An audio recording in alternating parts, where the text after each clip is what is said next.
Welcome back folks, my name is LastKnownMeal and today in the Witcher 3 Next Gen upgrade we're gonna be talking about the latest hidden gameplay and combat changes because there is a lot of them right now. Now do keep in mind that most of these changes come from the FSR 3 mod, which is a mod which fixes a lot of small things and optimizes the game a bit more to make all of the other builds and abilities work a little bit better. So as I was going and testing through the FSR 3 mod, because there are patch notes for this mod, I saw that there are a lot, almost all of the changes have been included in this mod, so today we're gonna go through the list itself. So first things first on the list is going to be a better visibility in dark areas or generally in the dark, because Witchers can see in the dark. That's just something from the lore, and basically their eyes look in that way because they have been engineered to be able to see in the dark, even, something that you don't need a cat potion for everything. So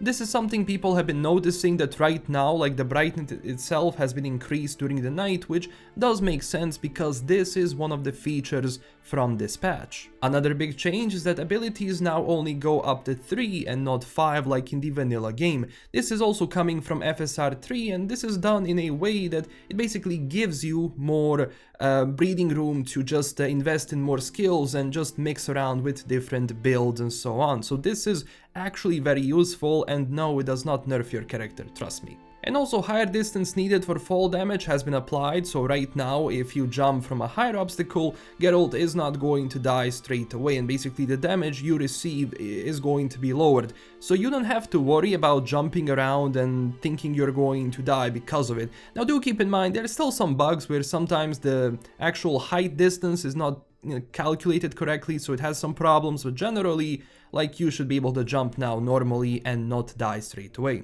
Another thing which was added, which people saw and I saw by myself and was actually surprised, is that right now you have a reaction for stealing from people. So you can be attacked by guards or Nilfgaardian people if you are stealing from a certain village if they see you. Now do keep in mind that other people can right now just walk away in fear, so that's also something to keep in mind. So no, you won't be able to just go around and steal everything anymore, and I do believe per patch notes in Velen and Novigrad the guards are going to react the most, and in Tusa the guards are going to react the least. Also, guard level has been lowered from player level plus 11 to 13 levels to 0.5 levels, so guards won't be a problem anymore. I tested this on both of my playthroughs, both fully enhanced character and then a starting character, and yes, I was able to fight guards without any issues right now. Also, Aard should deflect most objects now. Do keep in mind arrows are deflected normally as well.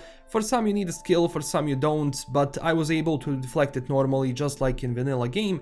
But most other objects, as I said, I think some of the even abilities from mages, you are gonna be able to deflect them, but do keep in mind it was a little bit buggy. Food has also been nerfed a little bit at the start of the game, because right now it has a slower health per second, but I think the effect is going to last longer. So you're going to gain 15 health regen per second and 15 health regen per kill, and duration lasts 16 seconds. Obviously if you take the gourmet perk, it's going to last you 20 minutes. When it comes to lightning reflexes skill for crossbow, which slows down time when you aim, this has also been now lowered to only 1 point, so you can use all of the points which you would usually spend on this, or probably not because it's kinda useless, on other stuff. So right now it has only 1 level, and it's going to slow down time by 50% while aiming, with also adrenaline point gain of 1%. Now there is one thing which I've read in patch notes, and so far I'm actually having a problem to test it.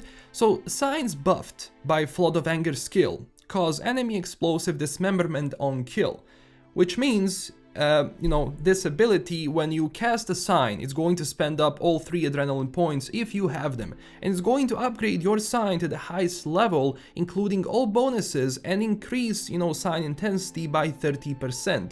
So this should be able to do this effect now, but I didn't really have a proper, how would I say, luck in testing this, so it might as well not be included, but you can correct me down below. And also it gives you adrenaline point gain of 3%. Also, acquired tolerance skill is nerfed to give you 0.5 toxicity points per level to prevent safe activation of more than 3 decoctions at the same time in endgame. I mean, at least that's what it says in the mod, and judging from what I've read so far, it does seem it has been changed in the game as well. When it comes to Quen, it doesn't remove damage over time effects on cast, so it's going to stay at full power.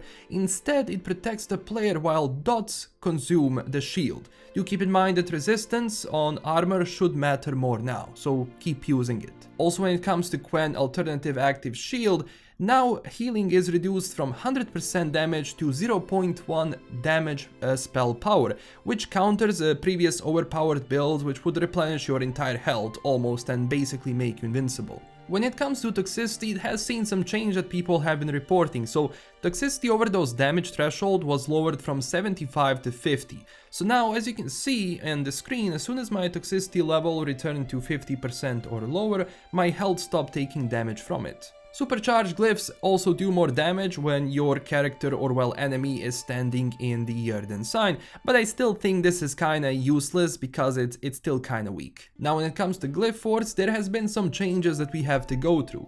Big changes actually. So rejuvenation glyph now restores 100% stamina, it was 25% before. Dumplings Runeword changed duration bonus to 5x increase in healing speed.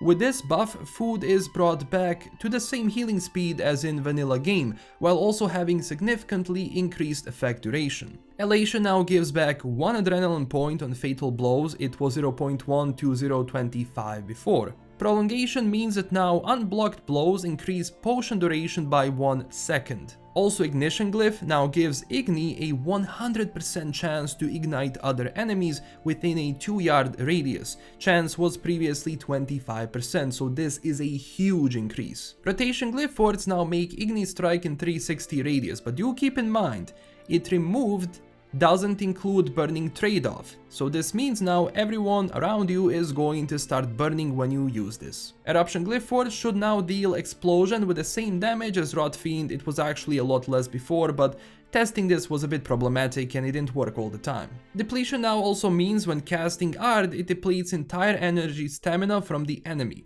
Before it was only 50% of stamina damage, now it's going to be 100%, so it's actually very useful. When it comes to potions, there has been some changes. First off, Blizzard Potion now activates slow motion when Geralt is in danger, no need to kill an enemy anymore. To compensate, effect strength and duration was slightly decreased. Cat Potion now grants 5%, 7% and 10% on final level crit chance bonus.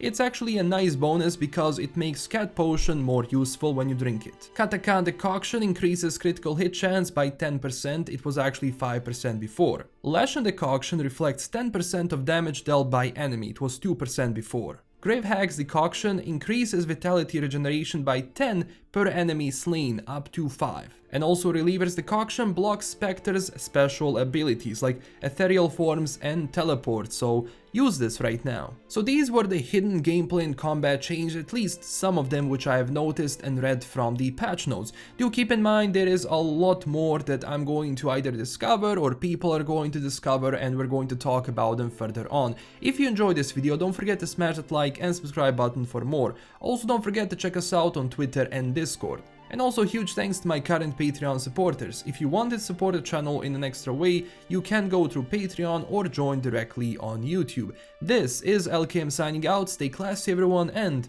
bye bye.